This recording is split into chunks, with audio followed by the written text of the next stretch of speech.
I believe that proving to people that international cooperation and democracy can deliver is our biggest test with like-minded partners. This will, of course, be at the top of the agenda for the Summit for Democracy, organized by President Biden later this week.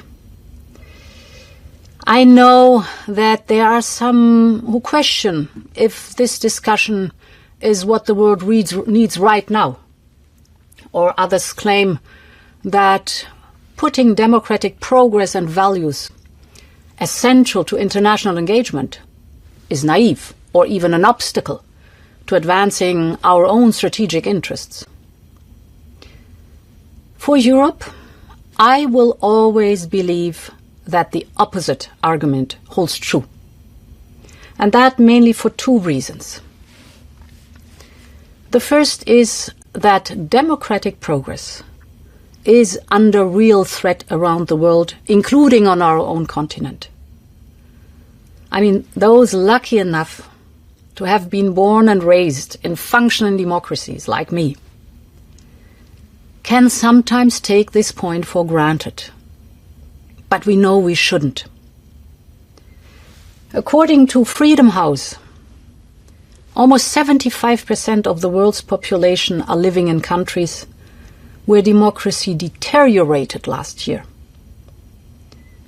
And just as worryingly, we have seen the continued rise of liberal autocracies branding themselves as democracies, while doing away with checks and balances and silencing dissenting opinions.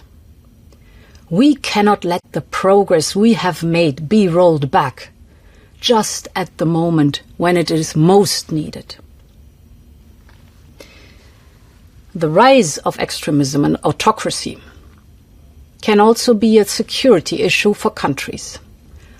And we have seen this ourselves with the hybrid attack on our borders by the Lukashenko regime in Minsk.